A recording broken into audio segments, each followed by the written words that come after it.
Good morning, everyone. Welcome to this DHPSNY webinar on internal advocacy, specifically advocating internally for collections care. My name is Dyani Feige. I'm the Director of Preservation Services at the Conservation Center for Art and Historic Artifacts. And one just disclaimer, I think I have some allergies, so I've been finding myself needing to clear my throat more than normal, so please forgive me if I have to pause and clear my throat. I'm not sick, I just have a bit of a frog in my throat. So anyway, without further ado, I want to thank DHPSNY for inviting me to give this presentation this morning.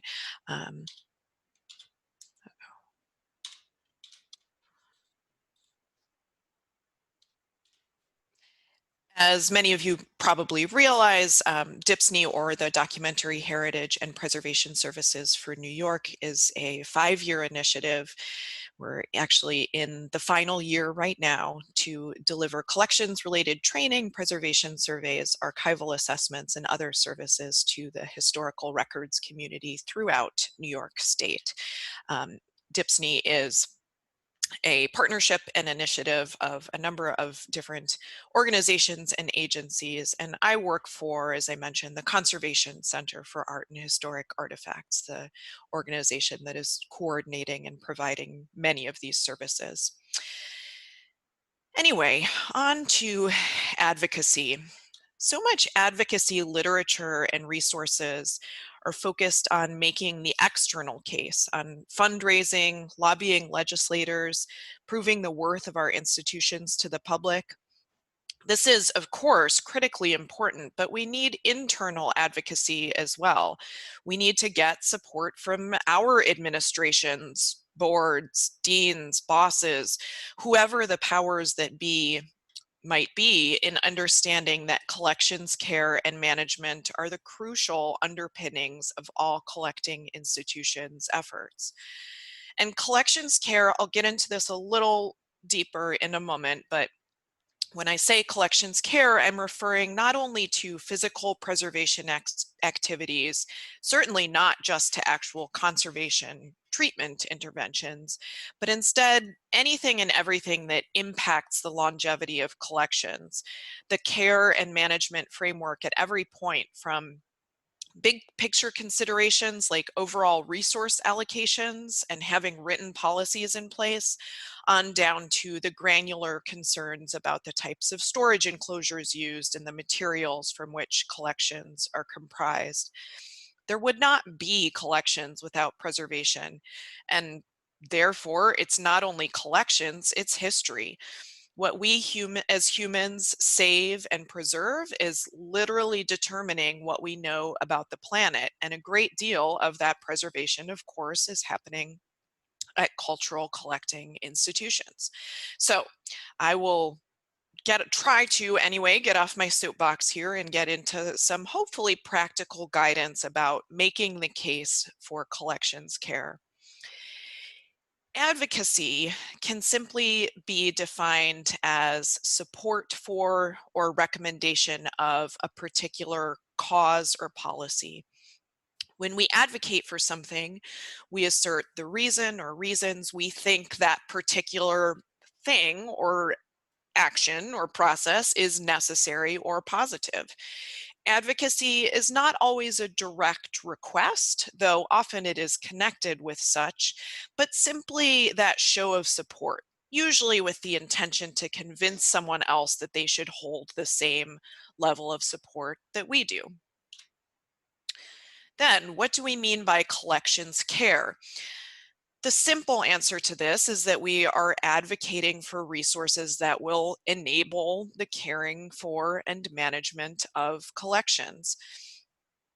Preservation refers to any actions or considerations that protect collections and help to prolong their existence. Preservation is a holistic look at the collections in their environment. And I don't just mean environment in terms of temperature, relative humidity, light, and pollutants, although of course those are very important preservation factors, but really everything around the collections that might have an impact on them. directly or indirectly, including the way they are handled and managed, resources available for and devoted to their care, the facilities and space in which they are stored and used, etc. So preservation actions are those which are intended to slow deterioration and mitigate risk. Throughout the rest of this presentation, I may alternate the phrase collections care with preservation. Um, if you want to go really far into the weeds, they do have slightly different meanings and considerations, but for all intents and purposes, when I say collections care or preservation, I'm talking about the same concepts. So when we talk about advocating for collections care, for what are we actually advocating? What are we asking for that support with? Funds are an obvious one and possibly the first thing that comes to mind when we think about resources in general. But some different ways to think about funding for preservation. How is preservation budgeted at your organization? Is there a specific budget line item broken out for things like preservation supplies, training, equipment, etc.? Or is everything kind of all lumped in together and you might need to make a special specific request when you want one of those things? Or is it lumped in with something like operations? And yes, preservation, collections care is acknowledged, but along with, whoops, shoot.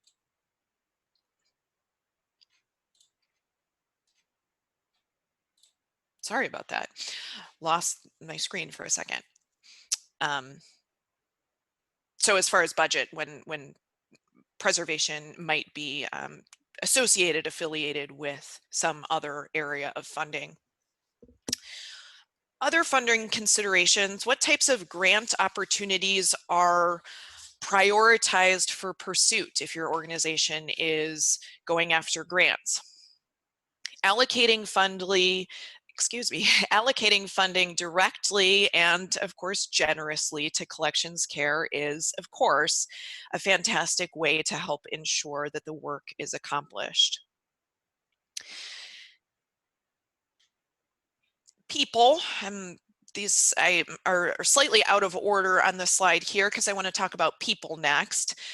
So certainly the most obvious and perhaps greatest commitment when it comes to people and preservation would be hiring a staff position entirely devoted to collections care and preservation. But of course, that's not often, or perhaps I could even say rarely, the case in smaller to mid-sized institutions. It's much more often incorporated into other job or volunteer duties and responsibilities. So consider having the word preservation written into job descriptions. That gives the work credibility and really goes a long way toward ensuring that it is being done. Ensuring time and funds for appropriate training and professional development can be critical as well. And then time directly related to the job description point.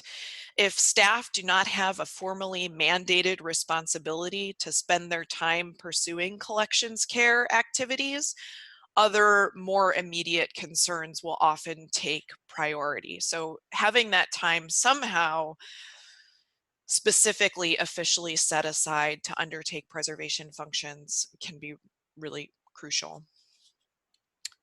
Preservation activities take space. Standard recommendations for full-time staff processing workspace allocate 150 square feet per individual, which is quite large, really.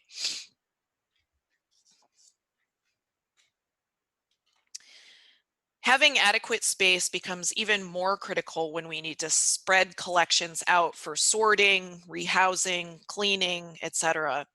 Ideally, we would have separate spaces where collections can be sorted at the point of acquisition to ensure that mold, pests, and other external contaminants do not enter collection storage, as well as for collections that show indication of this type of activity in storage to be relocated. And then finally, the last point on here, these are the least tangible resources, but of course have a significant impact when you think about just having that recognition of support, authority, respect, and attention paid. Don't underestimate the value of something like having a collections care report out added to the agenda of all staff meetings or board meetings, or a literal seat at the table in committee meetings. If there are collections committees at your institution, have a member on the committee who's specifically tasked with representing collections care initiatives. Collections care staff know the most about their collections physical needs, so should be empowered and entrusted to make decisions about the actions that would most greatly benefit the collections.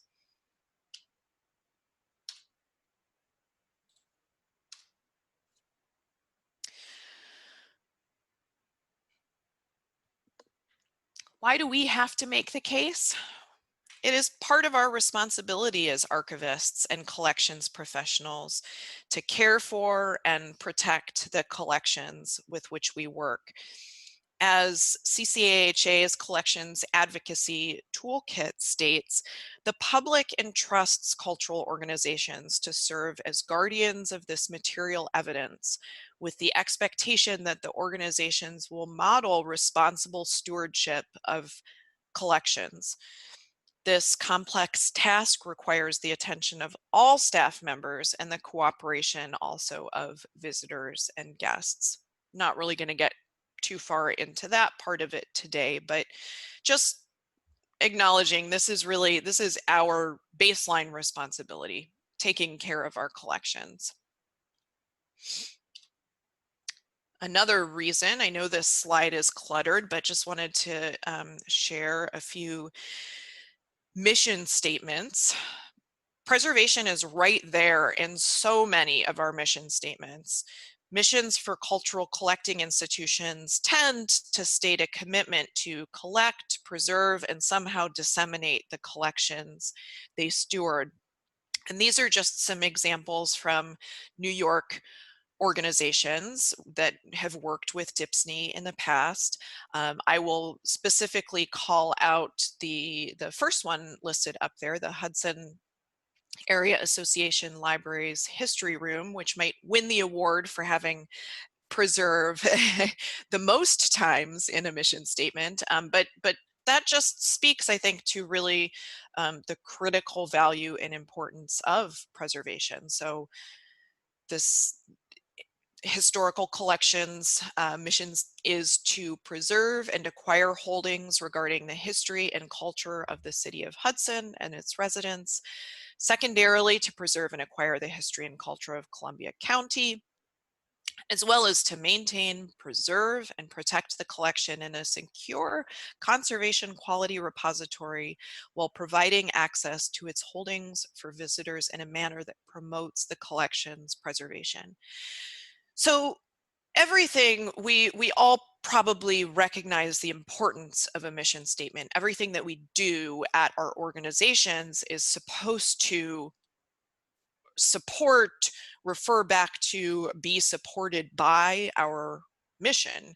So by incorporating just that word preservation into your mission statement, again, it really just gives it a lot of weight, importance, and credibility, and always makes the work that we do able to be linked back to really our organization's driving purpose and mission.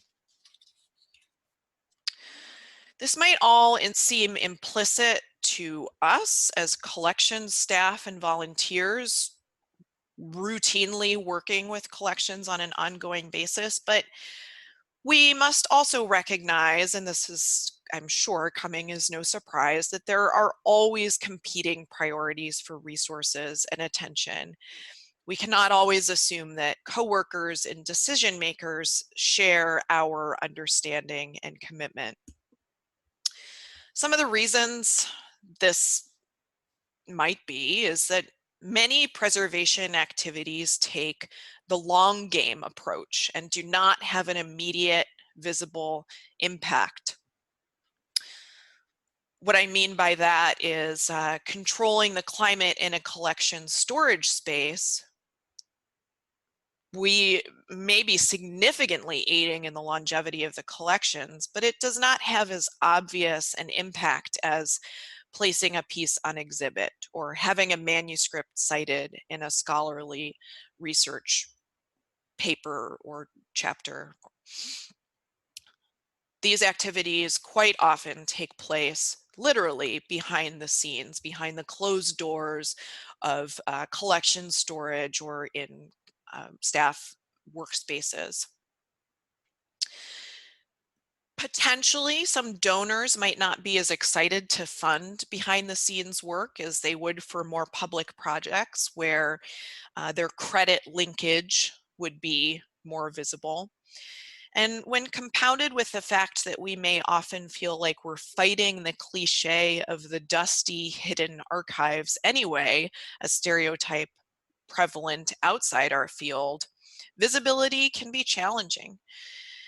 Unfortunately, the bottom line is when institutional budgets are stretched thin, it is often this behind the scenes, less visible work that is decreased, or resources at least decreased or even eliminated, a casualty of cuts to so-called non-essential services. We know they're not non-essential. We know they are the complete opposite of non-essential, but this is kind of the drawback of being behind the scenes.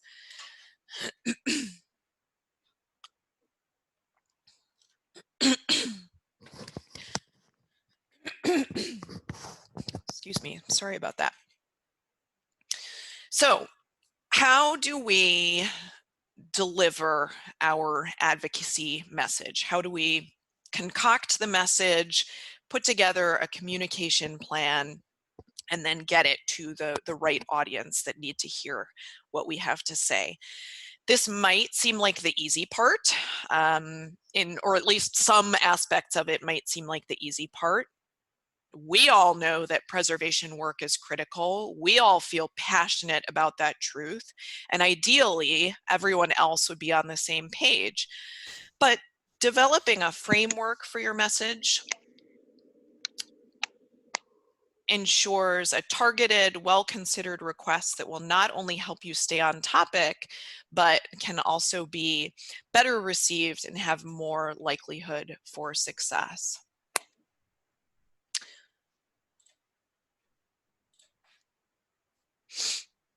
So crafting the message, this quote is directly from a publication not specifically about collections advocacy, but just about advocacy communications in general. But I think it's really good and really pertinent to all different kinds of advocacy.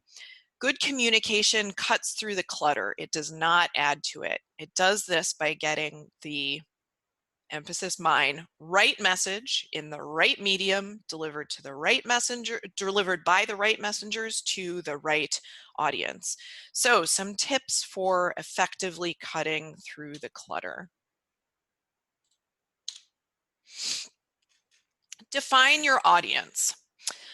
There's a bit of stakeholder analysis in there. Recognize, and this comes later, but recognize at this point in the process that when you are coming to the point of crafting your message, you may need to craft different messages for different recipients. So that's one of the reasons that it's so critical to know who you are trying to reach with your advocacy pitch. What is your audience's current position on the issue? Do they likely support your what you are asking for? Do they definitely support? Are they potentially neutral? Do they likely oppose? Or are you pretty sure they oppose what you are putting forward? What are their priorities and stakes? How would supporting preservation initiatives help or hurt the other things that they have to balance? Where do they already get information, and what types of requests have had success with them in the past?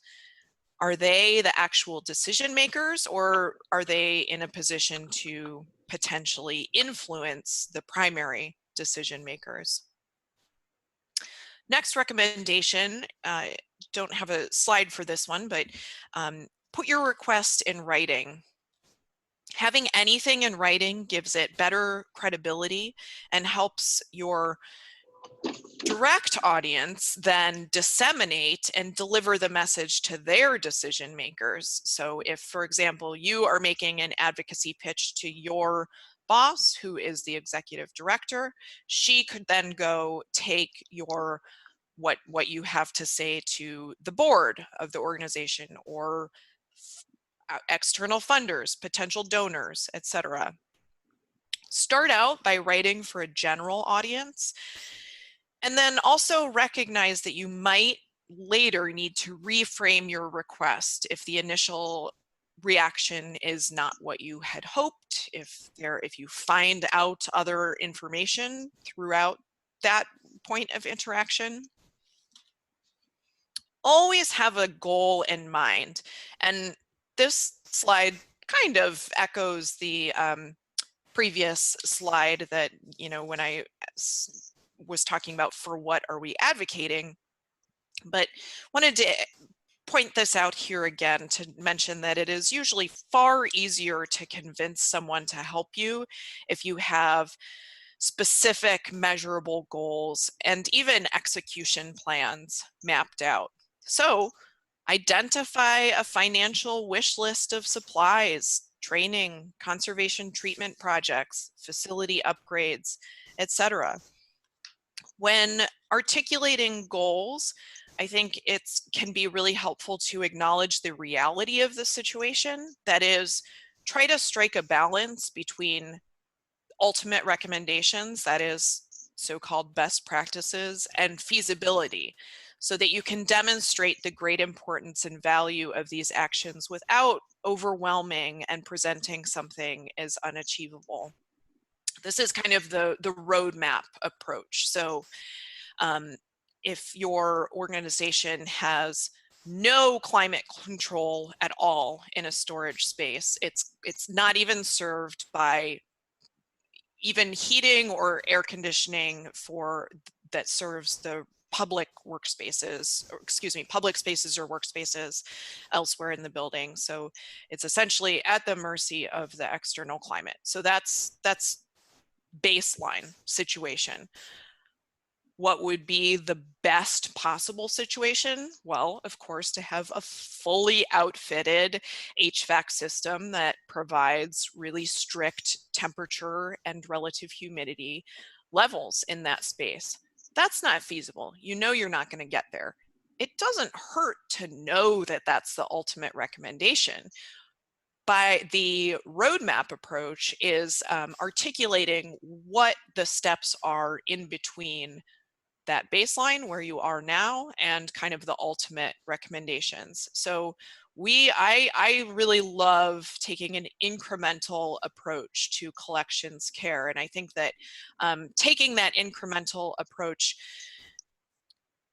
in the way that you are thinking about what you're asking for can be a really helpful advocacy tool, kind of a soft tool to just have in mind while you're putting this messaging together, because it can help you respond to potential pushback, respond to questions and potential arguments or initial denial from your audience, and can really show that it's not, we're not letting the perfect be the enemy of the good, right? There are almost always ways that we can improve incrementally without just becoming entirely overwhelmed and shutting down when we know that we're not going to have that fully outfitted strict HVAC system. Anyway, more on the message. Most advocacy messages will state the impact of the potential action for which you're requesting support, and also the relevance of the collection, the institution, the ask overall. Impact is often data-driven, and I'll drill a little further into most of these in the next couple slides, but impact is often data-driven. So some examples of measurable impact include economic impact for an institution open to the public, audiences served, outcomes achieved, so setting specific goals for deliverables or numbers for outcomes, and then comparing what you've achieved against the goals that you set out. Less tangible impacts are things like knowledge gained, engaging with historic and cultural collections teaches critical thinking. So the point that history can really help contextualize and orient our current experiences. That's an impact. Can be a huge impact, but it's challenging to measure. And then also something like community enhancement. Knowing your audience can be very helpful in determining what types of data might be the most impactful to share. While some individuals respond more to positive statistics, others might be more rapidly mobilized when confronted with statements about risk, that is, the cost of inaction. What will happen if action isn't taken? What's wrong and what's at stake? Why does it matter now? The reason that I have this image up here on the screen is this, as it states, it's a terrible, devastating image from the University of New Mexico library. That library experienced a pretty extensive, near catastrophic fire. They did not have a fire suppression system in place, so the books and all of their paper collections were able to just kind of burn freely for a while before the fire department got there.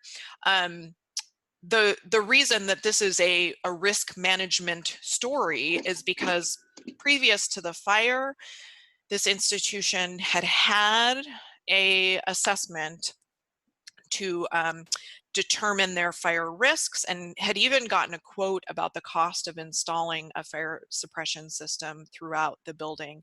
They determined that they made a risk assessment calculation. I'm not even going to say that they were, you know, flippant or anything. They made a decision that it was too costly, that the likelihood of risk they did not think warranted the cost that installing that system would incur. But ironically, they were very soon after, I mean, I think like months after, they were had this horrible experience. So just a story, and I mention it here to say that when I'm thinking about some audience members can really be kind of horrified into action by these types of stories about what could be lost, what could go wrong.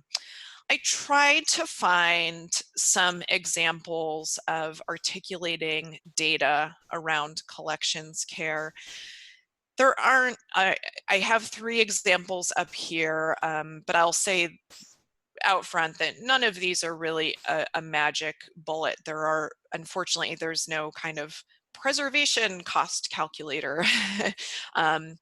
The cost of inaction calculator is maybe as close as we're going to get to something on that, but it is specific to audiovisual materials. So if you have a lot of audiovisual materials and you're interested in trying to put together some measurable, estimated data. That definitely something to check out. There's the digitization cost calculator, specifically about the process of digitization for collections.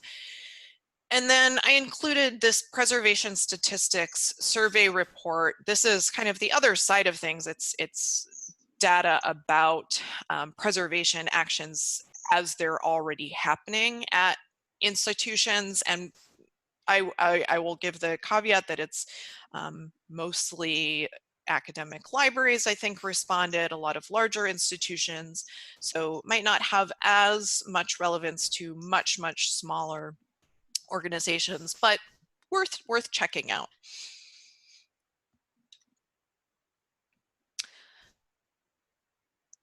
Relevance, on the other hand, and the information up here on this slide echoes some of the things that I was talking about earlier, but moving on to relevance, that's going to be less tangible, more kind of story driven.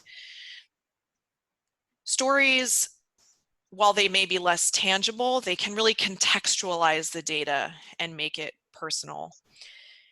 I'm going to read another quote here. In his incoming presidential address in August 2015, then SAA President Dennis Meissner noted that when we advocate for our profession and our repositories, all of the stories that we tell and the arguments that we make should be solidly grounded on a bedrock of data, not the data that we've traditionally captured, the number of collections, cubic footage, processing efficiency, and so forth. I'm instead thinking about the data that speak to the archival value proposition, economic impact, audiences served, and outcomes achieved. For our advocacy stories to be compelling, we must be able to reference slices of these data.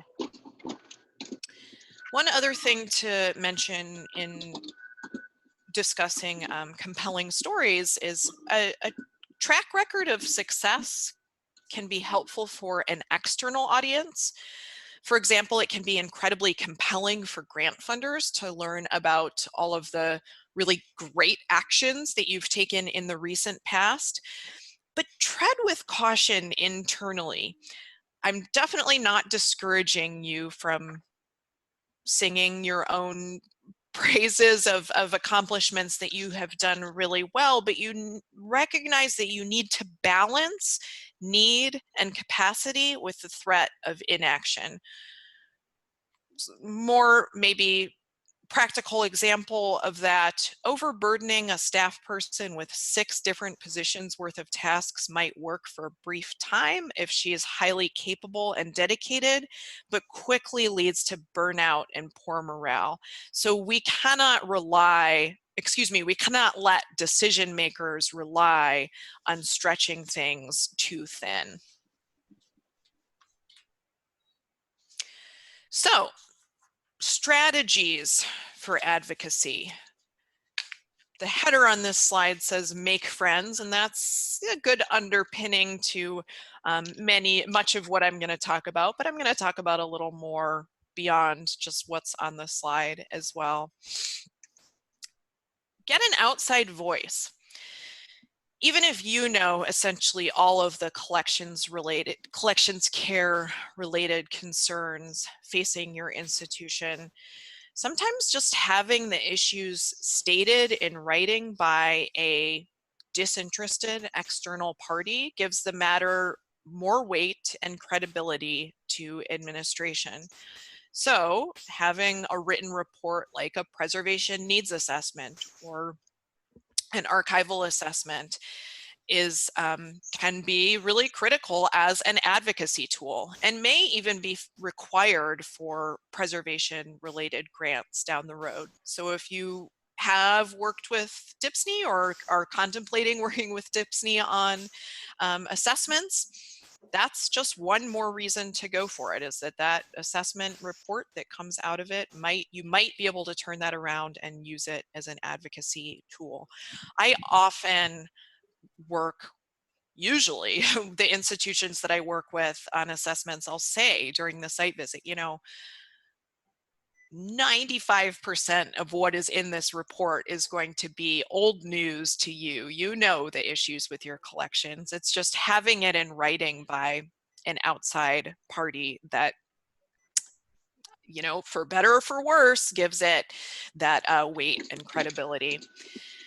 I'll mention just within the past year, I've worked with 2 institutions, not through DHPSNY, an academic library and a relatively large historical society.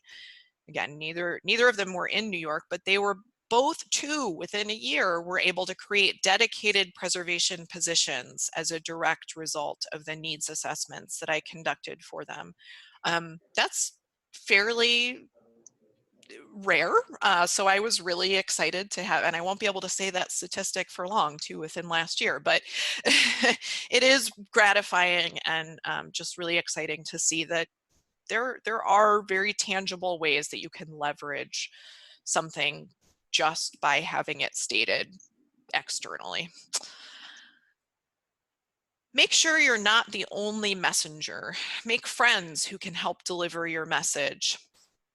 Allies and champions within your organization or outside can give you credibility and or have influence over the decision makers. Sometimes even more so if they're not working directly with collections care themselves. Sometimes it's just about increasing the visibility of preservation. Don't let the collections care team and collections care in general be taken for granted. Get the realities of collection storage, processing, preservation, and conservation, if you're doing it, at the forefront of everyone's mind. Volunteers, staff, board, stakeholders at all levels. It's not just about influencing the powers that be, although that's the ultimate goal, right? But if awareness and buy-in is spread throughout the entire organization, the administration can only overlook you for so long or before they have to, you know, give a more concerted thought toward supporting your cause. Cross-disciplinary, cross-departmental collaboration. That can help with the above as different divisions grow to more greatly understand each other and work on projects together in order to increase interest. Some examples of areas that can have really fruitful collaboration opportunities and a significant impact on collections care include digitization, policy development, emergency preparedness, exhibition, planning, design, and preparation, and outreach efforts. And I'm sure there are numerous more different types of really fruitful potentials for cross-departmental collaboration as well. Exposure. Host tours of collections storage for non-collections staff or volunteers or boards. Get a set time on the agenda to talk about collections care and preservation at all staff meetings. See if collections care representatives can attend other departmental or committee or working group meetings. And this might be particularly for larger institutions, but has value, I think, across the board. Make sure collection storage is part of tours and orientations for new staff members at all levels. Even within a much smaller organization, if you have volunteers who are primarily giving exhibition tours, have those volunteers at least be able to peek into the collection storage space as part of their orientation, just so they know, they have a sense of kind of what's behind the scenes. And then finally, I'll mention specifically board engagement.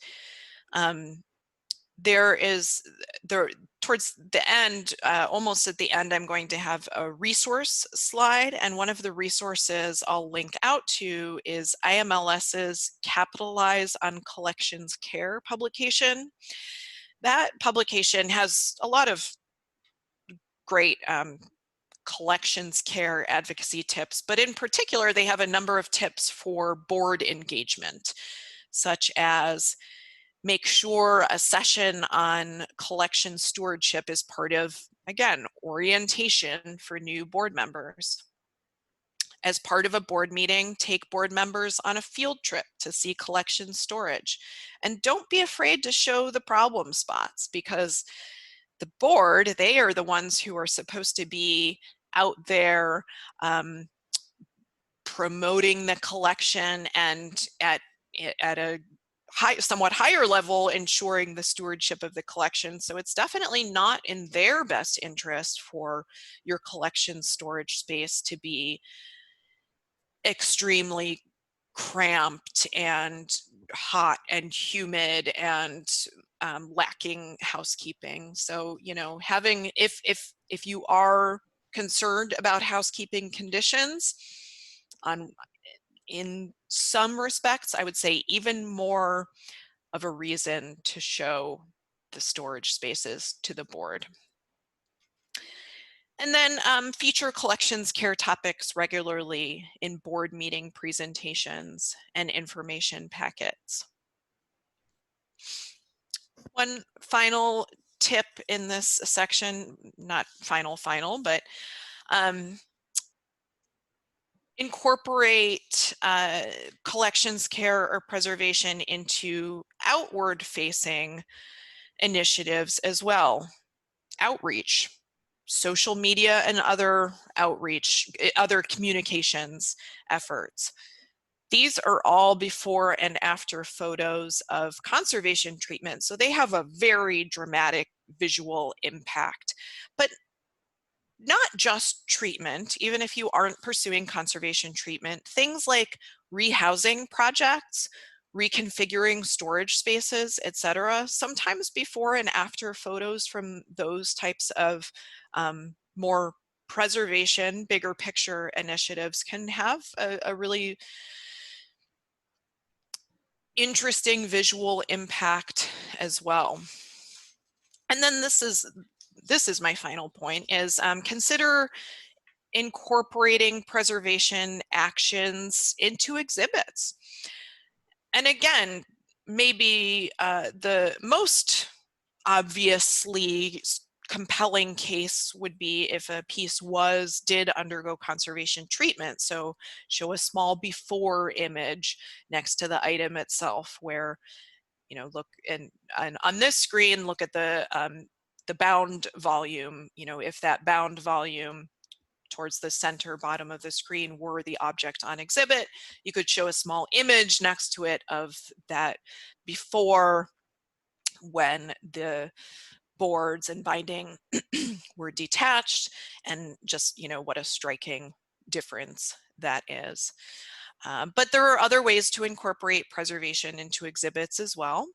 For example, if lights in a space are potentially noticeably dim for visitors, which of course is in the best interest of collections preservation, mount a didactic label somewhere in the space explaining the importance of restricting light exposure to collections materials. If you choose to exhibit a facsimile, a reproduction, rather than the original of something, and you identify it as such in the label, you could even explain that the facsimile is being used in order to protect the original piece, so it can stay in storage and not be subjected to the increased exposure of exhibit. So what does success look like? Of course, the most immediate marker of success would be increased or more favorable allocation of resources. And that almost kind of goes without saying so much that I'm not even going to dwell on that point, because really we could just go back to that earlier, one of the first slides that I showed of what exactly are we allocating for, and say, you know, done, done, done, and that would be a very obvious measure of success.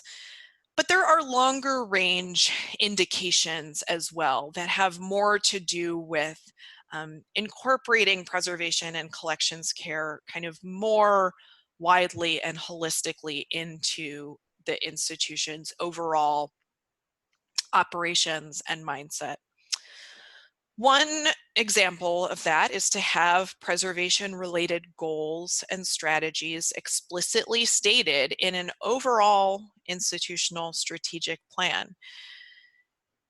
Overall strategic plans are necessarily broad in scope, but specifically similar to having preservation specifically stated in a mission statement, having it specifically identified as a goal or within the action items can help ensure continued attention and really elevates collections care to a critical facet of institutional operations. Another, this is an action to take, but it can be kind of both indicative of and helping to ensure successfully incorporating collections care into an organization's overall mindset, and that is writing a preservation plan. Sometimes framed as a strategic plan specifically for collections care, a detailed preservation plan can direct and guide the ongoing care and management of the collections by outlining collections needs, ongoing projects, and the necessary staffing and other resources needed to carry out the projects. The plan can help collections care staff communicate their vision to other staff and administration, as well as to potential funders, and can remain on task internally. So this can call back to when I was talking about having your advocacy message, having materials and resources in writing. A preservation plan can be a really helpful and effective tool in that process. If you are able to point to that, you know, that's your part of your in writing package. And it also is very often many formats of preservation plans are operating kind of specifically within that roadmap framework that I mentioned, the idea of going from getting started to good to better, incrementally working through collections care. That's kind of is what a preservation plan is it sets out a guide to improving collections care. Just some data that we at the Conservation Center collected about preservation plans. We surveyed Philadelphia area institutions through an initiative somewhat similar to DHPSNY on a smaller scale that we held in the Philadelphia area a number of years ago. And through that, we surveyed Philadelphia area institutions that had preservation plans in place. And you can see up here just a few. These are just a few of the questions that we asked, but these are the ones that I pulled out to look at specific action items and specific results that came out of having a preservation plan that I think could be really helpful as advocacy stories.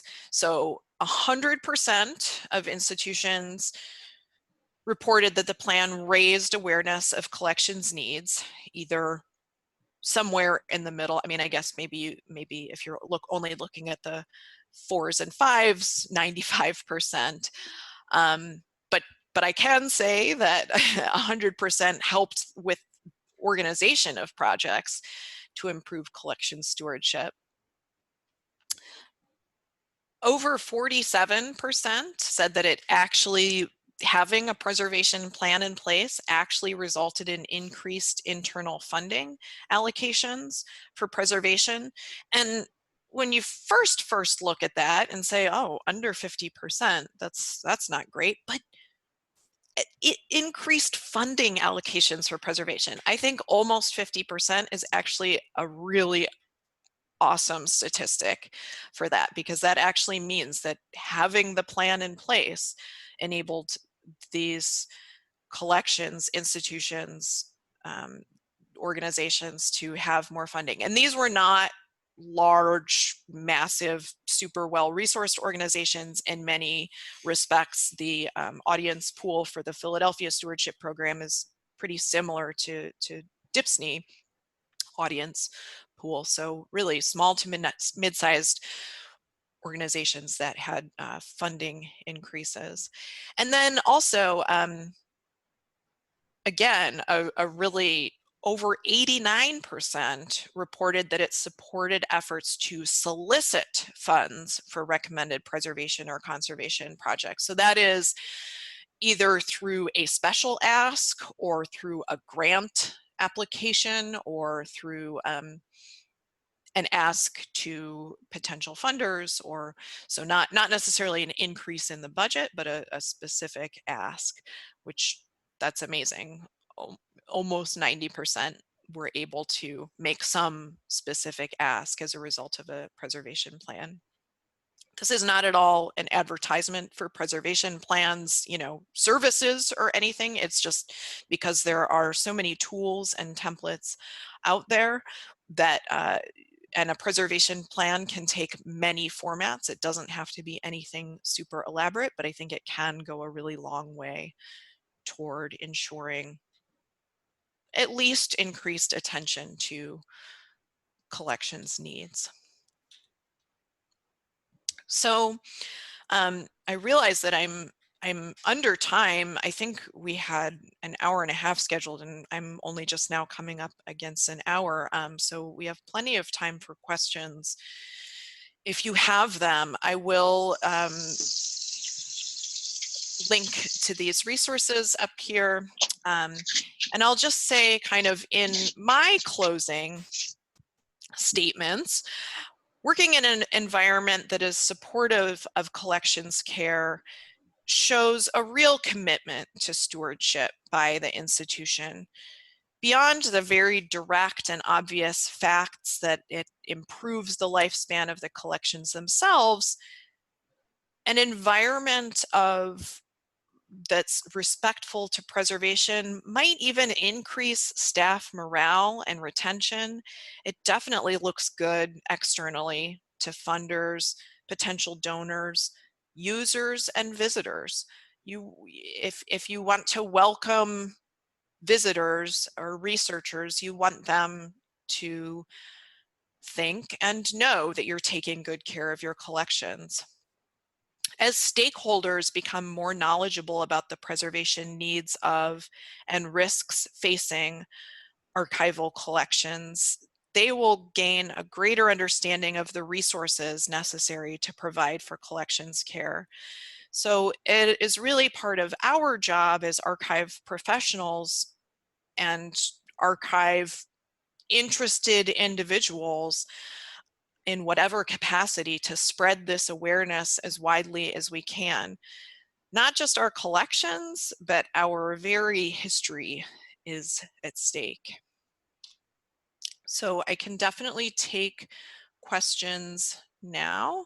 Let me make sure I can get to the chat. If you want to reach out to me at any point later, if you'd prefer to contact me directly, or if you think of something later, or of course, if you're watching this on the recording and it's not live, please don't hesitate to email or call me at any time. I like getting emails because I can kind of digest the information and come up with time to respond. And I'm also often on the road and not necessarily in the office. So maybe try emailing over calling, but I'm definitely happy to take a phone call if I'm here. But for now, yeah, happy to take questions over chat. I know sometimes it takes a little bit of time to type them out, so I will just sit in awkward silence for a minute. But in the meantime, thank you everyone so much for being with us this morning. And I hope everyone is staying healthy and washing hands profusely.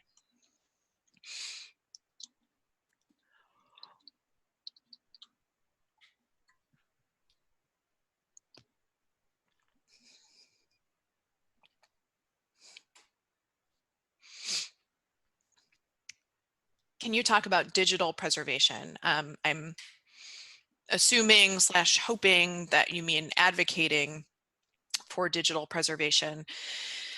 Yes, great. Okay. So there are actually some specific tools and guidelines out there specifically focused on advocating for digital preservation. I probably could have, should have included those in the resources, but I did not. So I can follow up. Basically, a huge part of advocating for digital preservation now is still at the point of just informing stakeholders, decision makers, etc., but everyone, informing about what digital preservation is, what's at stake. And so there are definitely tools out there. There are some really great tip sheets and guides out there through like the Digital Preservation Network, and I think the Library of Congress has a number of great resources on that. I'm not actually positive, maybe Marissa can chime in via chat or vocally if DHPSNY specifically has any that you can think of. Might not, but I know of them. I just don't have them at the tip of my fingers right now, and I can pass them along to participants afterwards.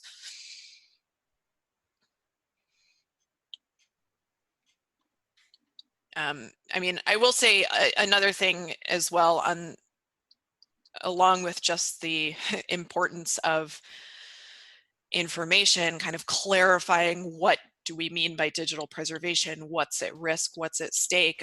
One of the observations when I've worked with institutions specifically talking about digitization, one of the observations that I've had is the determining whose responsibility it is. You know, digital preservation, I think, as something that institutions need to tackle has snuck up on some administrations. So it's often getting just kind of piled on top of other organizational responsibilities that maybe you're already at 100% capacity. So that's one of the biggest concerns and problems that I've observed is a lot of lack of specifically assigned responsibility. So if I could make one broad stroke thing about kind of the most important thing to advocate for is just having dedicated time and staff. And again, I don't necessarily mean new staff, but dedicated time and some staff responsibility capacity to handle digital preservation.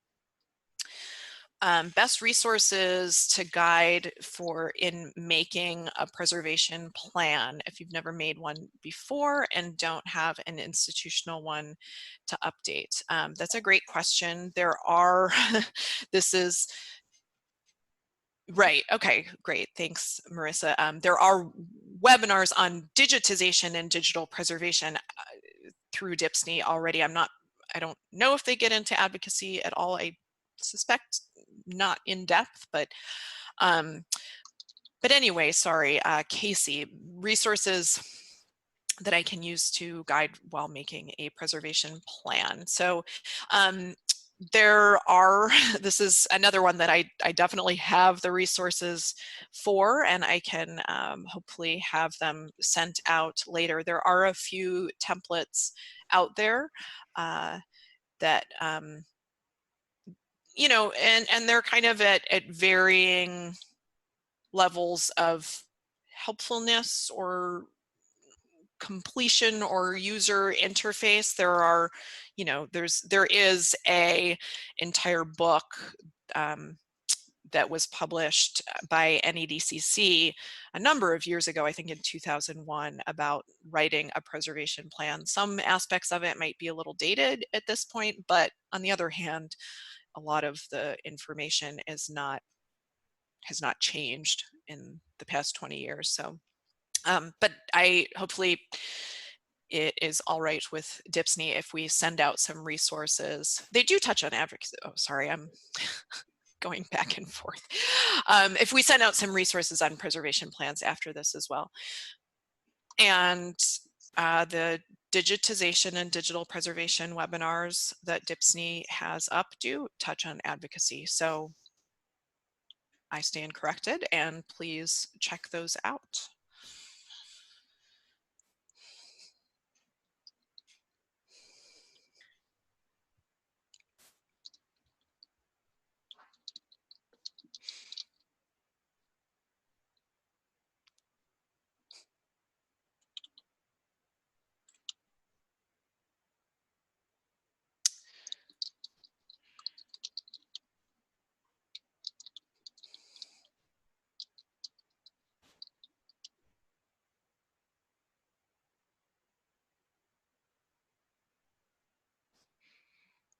Great. Yeah, can send a list of follow-up resources, and I can definitely include some specifically on advocating around the importance of digital preservation, and also some specific resources on putting together preservation plans.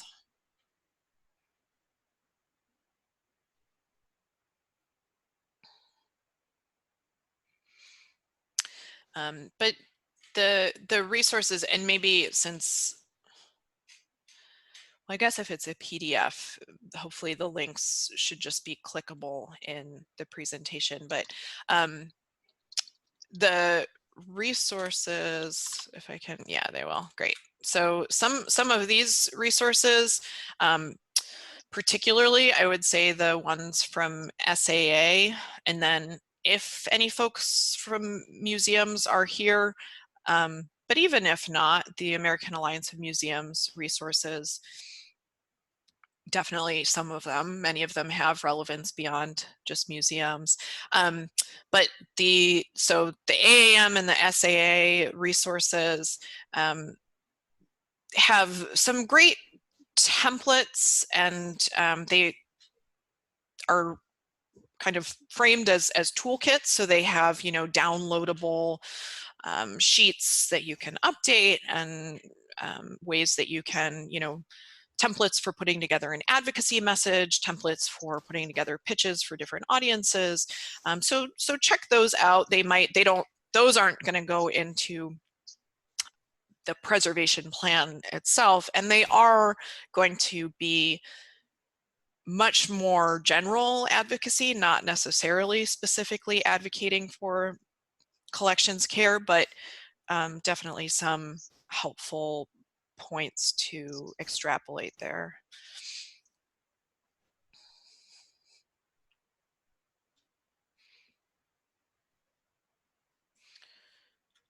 All right, any other questions, comments, stories about successful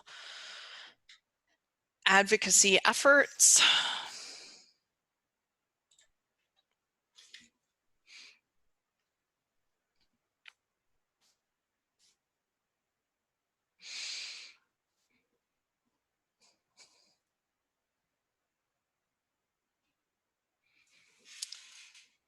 Let's see.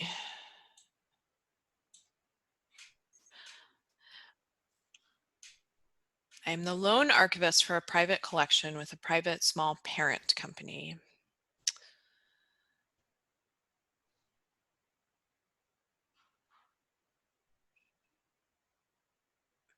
Some for non-financial staff support and authority of the department.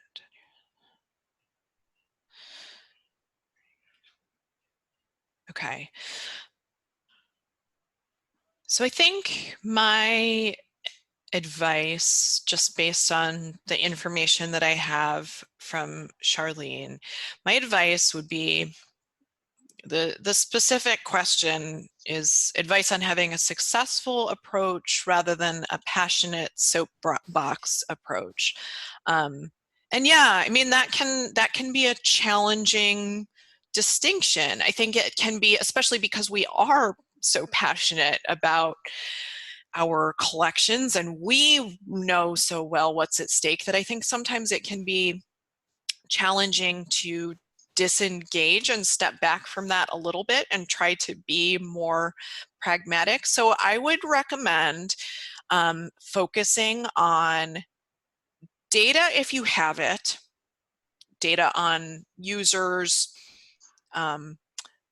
venues of use for the archives, you know, if stuff has been in exhibits or used in publications or whatnot.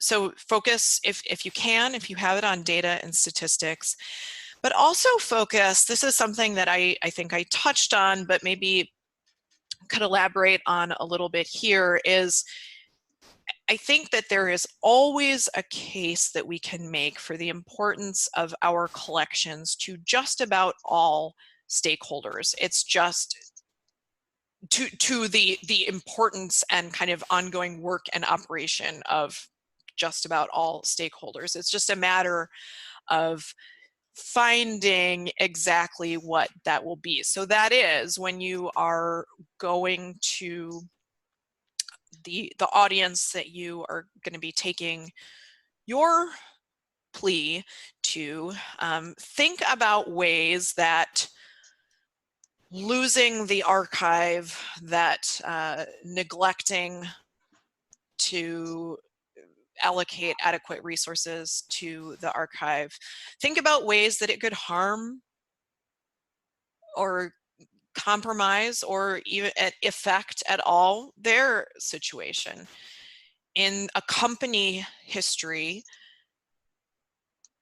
many companies, corporate entities take a real extensive pride in their history and historic accomplishments, and you know, being able to call back in the archives to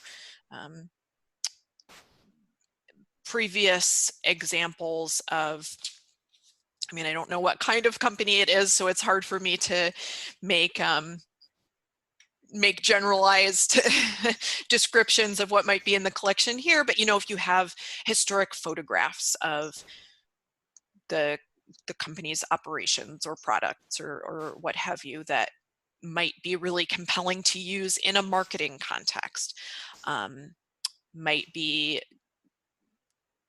just generally compelling to emphasize the importance of history, and without having and maintaining that history of the company, you're losing some context about the,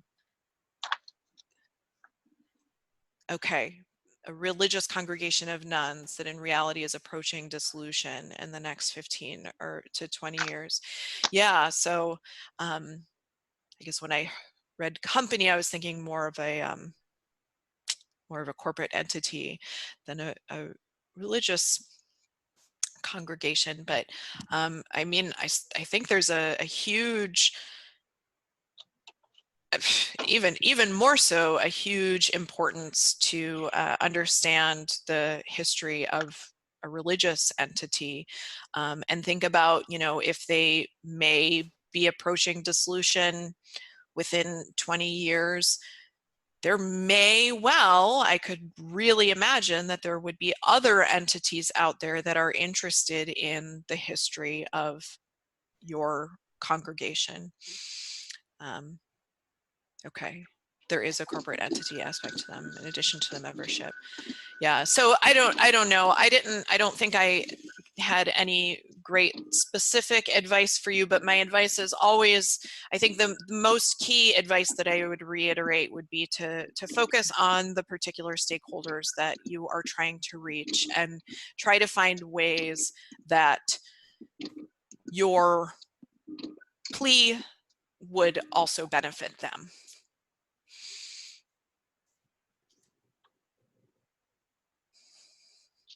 Thank you. Good luck.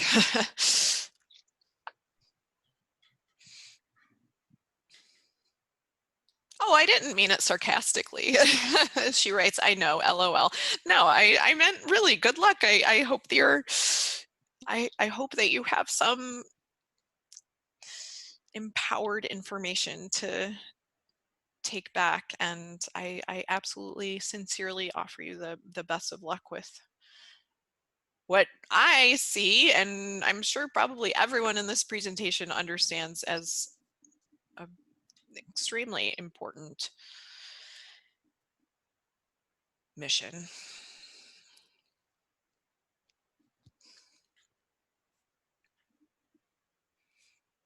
All right.